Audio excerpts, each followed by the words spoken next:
नमस्कार दोस्तों, स्वागत है आपका स्कूल एकेडमी के एनसीईआरटी सेक्शन में। दोस्तों, जैसा कि आप थंबनेल पर देख ही चुके हैं कि हम तीसरा अध्याय पढ़ने जा रहे हैं और इस तीसरे अध्याय में हम पढ़ेंगे पर्यावरण और समाज के बारे में। तो चलिए स्टार्ट करते हैं अध्याय को और देखते हैं कि समाजशास्त्र में पर्यावरण और समाज का क्या संबंध है। दोस्तों, अपने चारों ओर देखिए, आपको क्या दिखाई देता है। अगर आप कक्षा में हैं तो आप देखेंगे कि विद्यार्थी स्कूल की वर्दी में कुर्सियों पर बैठे हैं और सामने उनकी मेज़ पर पुस्तकें खुली हुई हैं। उनके बैग में खाने का डिब्बा और पेंसिल बॉक्स होता है। कमरे की छत पर पंखा चलता रहता है। क्या आपने कभी सोचा है कि ये सभी वस्तुएं स्कूल की वर्दी, फर्नीचर, बैग, बिजली इत्यादि कहाँ से आती हैं? अगर आप इन वस्तुओं के स्रोत को ढूंढें तो पाएंगे कि ये सारी वस्तुएं हमें प्रकृति से प्राप्त होती हैं। प्रतिदिन हम उन वस्तुओं का उपयोग करते हैं जिनके उत्पादन में दुनिया भर के प्राकृतिक संसाधनों का उपयोग किया जाता है। आपकी कक्षा की कुर्सियों के निर्माण में शायद लकड़ी, कीलें, गोंद और वार्निश का उपयोग किया गया हो। इस कुर्सी को आपकी कक्षा तक पहुंचाने की यात्रा जंगल के किसी पेड़ से शुरू होती है जो अन्य कई चीज़ों पर निर्भर करती है, जैसे बिजली, डीजल तथा व्यापार और संचार की सुविधाएं। इसके अतिरिक्त रास्ते में कई अन्य व्यक्तियों तथा संस्थाओं की सहायता से यह आप तक पहुंचता है, जैसे लकड़ी काटने वाले, कारीगर, सुपरवाइजर, प्रबंधक, वाहन चालक, व्यापारी तथा वे लोग जिन पर स्कूल के फर्नीचर को खरीदने की जिम्मेदारी होती है। ये उत्पादक तथा वितरक कुर्सी के निर्माण से संबंधित तथ्यों को ध्यान में रखते हुए विभिन्न प्रकार की वस्तुओं का उपयोग करते हैं जो प्रकृति से प्राप्त की जाती है। इन संसाधन चक्रों को समझने की कोशिश कीजिए और आप पाएंगे कि इनके संबंध परस्पर कितने जटिल हैं। दोस्तों, इस अध्याय में हम पर्यावरण के परिप्रेक्ष्य में सामाजिक संबंधों का अध्ययन करेंगे जिनमें समय के साथ काफ़ी परिवर्तन आया है, क्योंकि स्थान स्थान पर इनमें भिन्नता पाई जाती है। यह अत्यंत आवश्यक है कि ऐसे परिवर्तनों को एक क्रमबद्ध रूप में समझा तथा देखा जाए। आज हमारे समक्ष कई पर्यावरण संबंधी समस्याएं हैं जिन पर हमें ध्यान देने की आवश्यकता है। इस संकट की स्थिति से उबरने के लिए हमें समाजशास्त्री रूपरेखा के अंतर्गत यह समझने की आवश्यकता है कि ये क्यों घटित होते हैं तथा इन्हें कैसे रोका जा सकता है अथवा इसका क्या हल हो सकता है। दोस्तों, पारिस्थितिकी मतलब कि इकोलॉजी प्रत्येक समाज का आधार होती है। पारिस्थितिकी शब्द से अभिप्राय एक ऐसे जाल से है जहां भौतिक और जैविक व्यवस्थाएं तथा प्रक्रियाएं घटित होती हैं और मनुष्य भी इसका एक अंग होता है। पर्वत तथा नदियां, मैदान तथा सागर और जीव जंतु ये सब परिस्थिति के अंग हैं। किसी स्थान की पारिस्थितिकी पर वहाँ के भूगोल तथा जलमंडल की अंतःक्रियाओं का भी प्रभाव पड़ता है। उदाहरण के लिए मरुस्थलीय प्रदेशों में रहने वाले जीव जंतु अपने आप को वहाँ की परिस्थितियों के अनुरूप, जैसे कम वर्षा, पथरीली अथवा रेतीली मिट्टी तथा अत्यधिक तापमान में अपने आप को ढाल लेते हैं।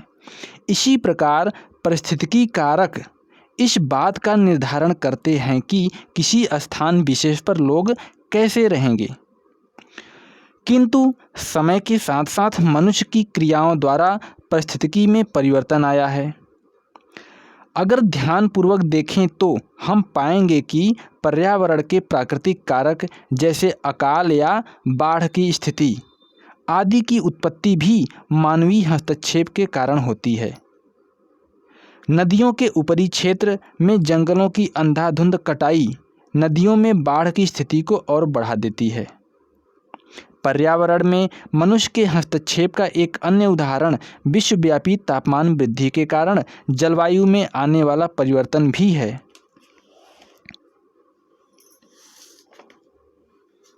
समय के साथ पारिस्थितिकी परिवर्तन के लिए कई बार प्राकृतिक तथा मानवीय कारणों को अलग करना तथा उसमें अंतर करना काफ़ी कठिन होता है।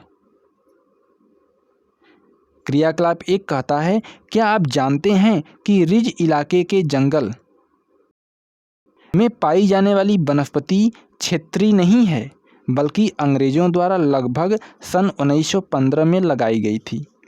यहाँ के मुख्य रूप से विलायती कीकर अथवा विलायती बबूल के वृक्ष पाए जाते हैं, जो दक्षिणी अमेरिका से लाकर यहाँ लगाए गए थे और अब संपूर्ण उत्तरी भारत में प्राकृतिक रूप से पाए जाते हैं। क्या आप जानते हैं कि चोरस, जहाँ उत्तराखंड स्थित कॉर्बेट नेशनल पार्क के अन्य जीवन की अद्भुत छटा को देखा जा सकता है। कभी वहाँ किसान खेती किया करते थे। इस क्षेत्र के गांवों को पुनर्स्थापित किया गया है ताकि वहाँ वन्य जीवन को अपनी प्राकृतिक रूप में देखा जा सके। क्या आप कुछ ऐसे उदाहरण बता सकते हैं जहाँ प्राकृतिक रूप से देखी जाने वाली चीज़ वास्तव में मनुष्य के सांस्कृतिक हस्तक्षेप का उदाहरण हो? दोस्तों, साथ ही जैव भौतिक संपदा और प्रक्रिया में जहाँ मनुष्य के हस्तक्षेप के कारण परिवर्तन देखा गया, उदाहरण के तौर पर नदी का बहाव तथा वनों में जीव जंतुओं का संयोजन, वहीं दूसरी ओर हमारे चारों ओर कुछ ऐसे तत्व भी हैं जो पूरी तरह से मनुष्य द्वारा निर्मित हैं।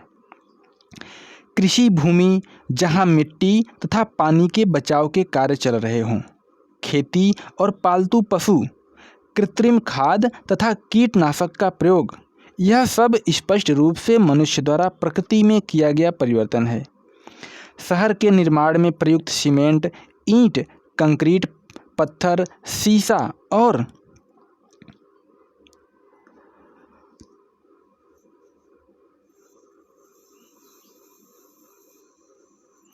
तार हालांकि प्राकृतिक संसाधन हैं, परंतु फिर भी ये मनुष्य की कलाकृति के उदाहरण हैं। सामाजिक पर्यावरण का उद्भव जैव भौतिक पारिस्थितिकी तथा मनुष्य के हस्तक्षेप की अंतःक्रिया के द्वारा होता है। यह दो तरफा प्रक्रिया है। जिस प्रकार से प्रकृति समाज को आकार देती है, ठीक उसी प्रकार से समाज भी प्रकृति को आकार देता है। उदाहरण के तौर पर सिंधु गंगा के बाढ़ के मैदान की उपजाऊ भूमि गहन कृषि के लिए उपयुक्त है। इसकी उच्च उत्पादक क्षमता के कारण यह घनी आबादी का क्षेत्र बन जाता है तथा अतिरिक्त उत्पादन और गैर कृषि क्रियाकलाप आगे चलकर जटिल अधिक्रमिक समाज तथा राज्य को जन्म देते हैं। ठीक इसके विपरीत राजस्थान के मरुस्थल केवल पशुपालकों को ही सहारा देते हैं, जो अपने पशुओं के चारे की खोज में एक स्थान से दूसरे स्थान तक भटकते रहते हैं। यह एक उदाहरण है कि किस प्रकार परिस्थितिकी मनुष्य के जीवन तथा उसकी संस्कृति को आकार देती है। वहीं दूसरी तरफ पूंजीवादी सामाजिक संगठनों ने विश्व भर की प्रकृति को आकार दिया है। निजी परिवहन पूंजीवादी वस्तु का एक ऐसा उदाहरण है जिसने जीवन तथा भूदृश्य को बदला है। शहरों में वायु प्रदूषण तथा भीड़भाड़, प्रादेशिक झगड़े, तेल के लिए युद्ध तथा विश्वव्यापी तापमान वृद्धि आदि पर्यावरण पर होने वाले प्रभावों के कुछ एक उदाहरण हैं। बढ़ता हुआ मानवीय हस्तक्षेप पर्यावरण को पूरी तरह से बदलने में सक्षम है। सामाजिक संगठन के द्वारा पर्यावरण तथा समाज की अंतःक्रिया को आकार प्रदान किया जाता है। संपत्ति के संबंध यह निर्धारित करते हैं कि कैसे तथा किसके द्वारा प्राकृतिक संसाधनों का उपयोग किया जाएगा। उदाहरण के लिए, यदि वनों पर सरकार का आधिपत्य है, तो यह अधिकार भी उसे ही होगा कि वह यह निर्णय ले कि क्या वह इसे पट्टे पर किसी लकड़ी के कारोबार करने वाली कंपनी को देना चाहेगी अथवा ग्रामीणों को जंगलों से प्राप्त होने वाले वन्य उत्पादों को संग्रहित करने का अधिकार देगी। भूमि तथा जल संसाधन का व्यक्तिगत स्वामित्व इस बात का निर्धारण करेंगे कि क्या अन्य लोगों को इन संसाधनों के उपयोग का अधिकार होगा और यदि हाँ तो किन नियमों तथा शर्तों के अंतर्गत। संसाधनों पर नियंत्रण तथा स्वामित्व श्रम विभाजन और उत्पादन प्रक्रिया से संबंधित है। कृषिहीन मजदूरों एवं स्त्रियों का प्राकृतिक संसाधनों से संबंध पुरुषों की तुलना में भिन्न होता है। ग्रामीण भारत में स्त्रियां संसाधनों की कमी से ज़्यादा प्रभावित होती हैं क्योंकि ईंधन तथा पानी लाने का काम स्त्रियों का ही होता है, लेकिन फिर भी इन संसाधनों पर इनका कोई नियंत्रण नहीं होता है। विभिन्न सामाजिक समूह किस प्रकार अपने आप को पर्यावरण से जोड़ते हैं, सामाजिक संगठन इसे किस हद तक प्रभावित करते हैं।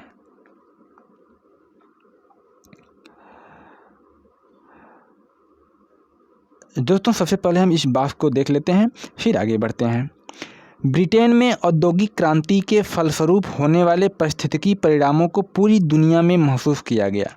उत्तरी अमेरिका तथा कैरिबियन के बृहत दक्षिणी भागों को बड़े बड़े बागान क्षेत्रों में परिवर्तित कर दिया गया ताकि लंकाशायर की सूती मिलों की मांग की पूर्ति होती रहे। पश्चिमी अफ्रीका के युवा व्यक्तियों को जबरदस्ती अमेरिका भेजा जाता था ताकि वे दास के रूप में इन बागानों में कार्य कर सकें। इस तरह से अफ्रीका में जनसंख्या की कमी से वहाँ की कृषि अर्थव्यवस्था का पतन प्रारंभ हुआ और चारागाह बंजर भूमि में बदल गए। ब्रिटेन में कारखानों से निकलने वाले धुएं के कारण वहाँ की वायु प्रदूषित हो गई। काम की तलाश में गांव से शहरों की ओर आने वाले किसान तथा मजदूर अत्यंत दीन अवस्था में अपना निर्वाह करते थे। सूती कपड़ा मिलों के पारिस्थितिकी के प्रभावों को संपूर्ण नगर तथा ग्रामीण परिवेश में आसानी से देखा जा सकता है।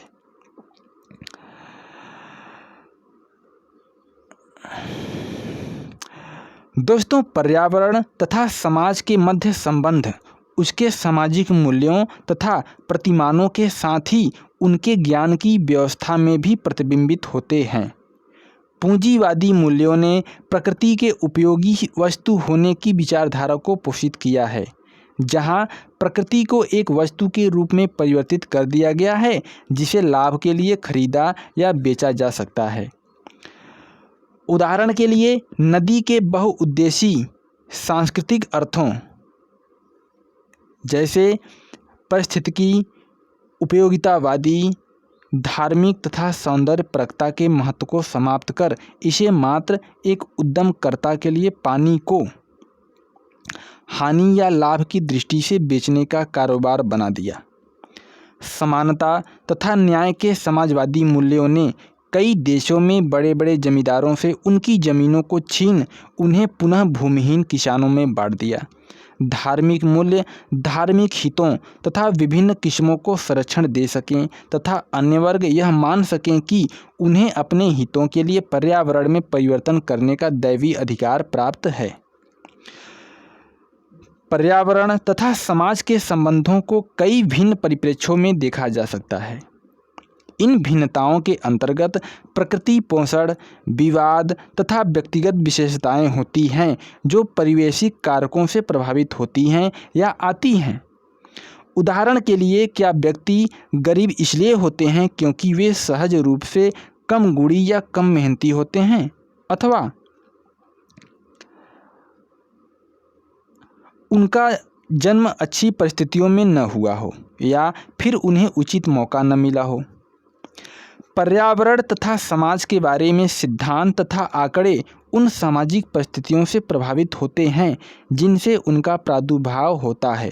अतः इस मान्यता को कि स्त्रियां पुरुषों की तुलना में कम योग्य होती हैं और काले लोग श्वेतों की तुलना में कम योग्य होते हैं, सामाजिक तथा राजनीतिक परिवर्तनों के कारण 18वीं शताब्दी में चुनौती मिली, क्योंकि समानता की विचारधारा का चारों ओर प्रचार प्रसार हुआ। साम्राज्यवाद ने पर्यावरण तथा समाज से संबंधित ज्ञान का प्रसार किया और अधिकांशतः इसे क्रमबद्ध तरीके से संकलित किया ताकि ये संसाधन साम्राज्यवादी ताकतों को उपलब्ध होते रहें। साम्राज्यवादी ज़रूरतों को ध्यान में रखते हुए कई नए विषय तैयार किए गए, यथा भूगोल, जीव विज्ञान, वनस्पति, वानिकी, भूगर्भ विज्ञान तथा द्रव चालित अभियांत्रिकी। इतना ही नहीं, इन विषयों को मात्र तैयार ही नहीं किया गया बल्कि इन्हें संस्थागत रूप में तैयार किया गया ताकि ये साम्राज्यवादी आवश्यकताओं के लिए प्राकृतिक संसाधनों के प्रबंधन को आसान बना सकें। पर्यावरण प्रबंधन हालांकि एक कठिन कार्य है। हमारे पास इन जैव भौतिक प्रक्रियाओं के पूर्वानुमान तथा उसे रोकने के बारे में अधिक जानकारी नहीं है। इसके साथ ही साथ पर्यावरण के साथ मनुष्य के संबंध और अधिक जटिल हो गए हैं। बढ़ते औद्योगिकरण के कारण संसाधनों का दोहन बड़े पैमाने पर अत्यंत तीव्र गति से हो रहा है, जिसने पारिस्थितिकी तंत्र को कई तरह से प्रभावित किया है। जटिल औद्योगिक तकनीक तथा संगठन की व्यवस्थाओं के लिए बेहतरीन प्रबंधन व्यवस्था की जरूरत होती है, जो अधिकांशतः गलतियों के प्रति कमज़ोर तथा सुभेद होते हैं। आज हम जोखिम भरे समाज में रहते हैं, जहां ऐसी तकनीकों तथा वस्तुओं का हम प्रयोग करते हैं जिसके बारे में हमें पूरी समझ नहीं है। नाभिकीय विपदा जैसे चेरनोबिल, भोपाल की औद्योगिक दुर्घटना, यूरोप में फैली मैड काऊ बीमारी औद्योगिक पर्यावरण में होने वाले खतरों को दिखाते हैं। चलिए दोस्तों, पीछे छूटे हुए बॉक्स मतलब कि वहाँ दिया गया है भोपाल की औद्योगिक दुर्घटना को डिटेल में। चलिए उसको पहले देख लेते हैं, फिर हम आते हैं टॉपिक पर, पर्यावरण की प्रमुख समस्याएं और जोखिम को।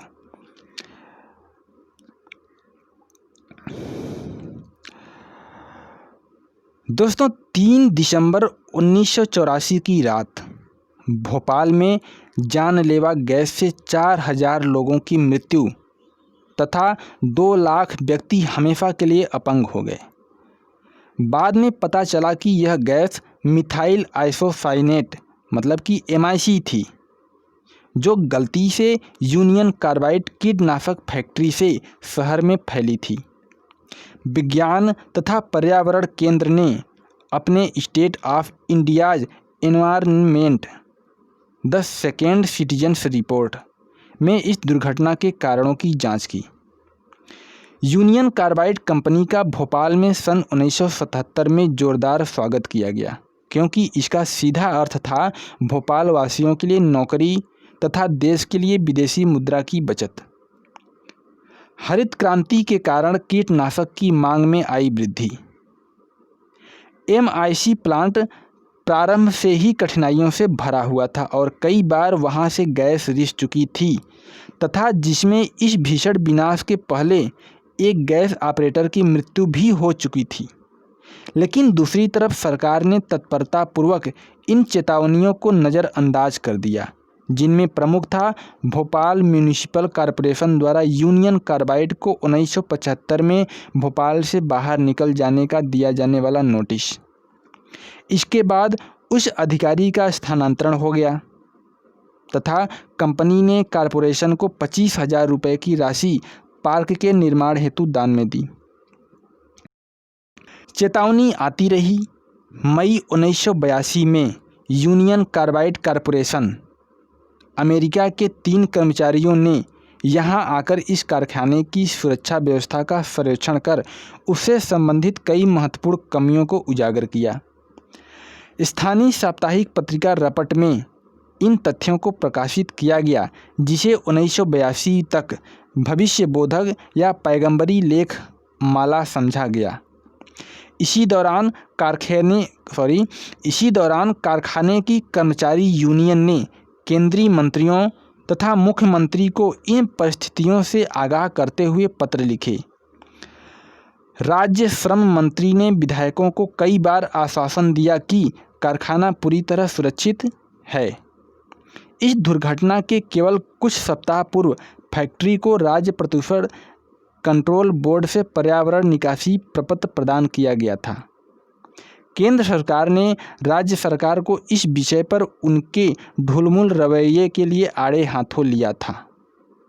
राज्य ने इसे अनुमति देकर न केवल प्लांट की सुरक्षा के अभिलेखों का उल्लंघन किया, बल्कि दूसरी ओर पर्यावरण विभाग के नियमों की भी अनदेखी की। इन नियमों तथा चेतावनियों की अनदेखी क्यों की गई, यह साफ है। कंपनी ने शक्तिशाली नेताओं तथा नौकरशाहों के रिश्तेदारों को अपने यहाँ नौकरी दी थी। इसका कानूनी सलाहकार एक महत्वपूर्ण नेता था और इसका जनसंपर्क अधिकारी एक भूतपूर्व नेता का भतीजा था। कंपनी का भव्य अतिथि गृह हमेशा नेताओं के लिए खुला रहता था। ऐसा कहा जाता है कि मुख्यमंत्री की पत्नी ने अपने अमेरिका प्रवास के दौरान कंपनी के भव्यतम स्वागत सत्कार का लाभ उठाया था। इतना ही नहीं, कंपनी ने 1.5 लाख की राशि मुख्यमंत्री के शहर में होने वाले कल्याणकारी कार्यों के लिए प्रदान की। यूनियन कार्बाइड कॉरपोरेशन ने भी इस विनाश में महत्वपूर्ण भूमिका निभाई। भोपाल प्लांट की रूपरेखा ठीक नहीं थी तथा सुरक्षा के स्तर पर इसमें काफ़ी कमियां थी। इनमें कंप्यूटरीकृत अग्रिम चेतावनी व्यवस्था नहीं थी, जो कि अमेरिका में स्थित कंपनी के प्रत्येक प्लांट का एक अनिवार्य हिस्सा था। कंपनी ने वहां के निवासियों के साथ मिलकर आपातकालीन स्थिति में फैक्ट्री से लोगों को किस प्रकार निकाला जाएगा, इस पर कोई कार्य नहीं किया था। न तो प्लांट की उचित देखभाल की गई थी और न ही उसे दक्षतापूर्वक चलाया जा रहा था। कर्मचारियों का मनोबल घट गया था क्योंकि प्लांट घाटे में चल रहा था और विक्रय काफ़ी गिर गया था। यह अपनी क्षमता के तीसरे स्तर पर कार्य कर रही थी। कर्मचारियों की संख्या में कटौती की गई और कई अभियंता तथा ऑपरेटरों ने काम छोड़ दिया। इससे बचे हुए लोगों द्वारा सभी कार्य करना असंभव था। कई मशीनें कार्य न करने की स्थिति में पड़ी थी। विचार विमर्श: वे कौन सी सामाजिक संस्थाएं तथा संगठन हैं जो कारखानों में होने वाली दुर्घटनाओं, जैसे कि भोपाल में हुई थी, में महत्वपूर्ण भूमिका अदा करते हैं? इस तरह की दुर्घटनाओं को भविष्य में रोकने के लिए क्या कदम उठाए जा सकते हैं?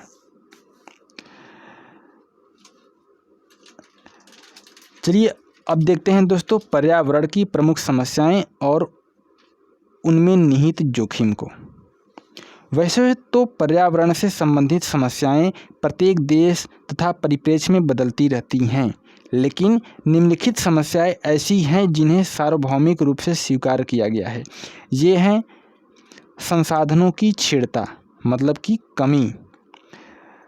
अस्वीकृत प्राकृतिक संसाधनों का प्रयोग करना पर्यावरण की एक गंभीर समस्या है। वैसे तो आए दिन जैव ऊर्जा, मुख्यतः पेट्रोलियम की कमी ही समाचार पत्रों में दिखाई देती है, लेकिन ध्यानपूर्वक देखा जाए तो पानी तथा भूमि में छीड़ता बहुत तेज गति से आ रही है, या यूँ कहें कि वे समाप्ति के कगार की तरफ तीव्र गति से बढ़ रहे हैं।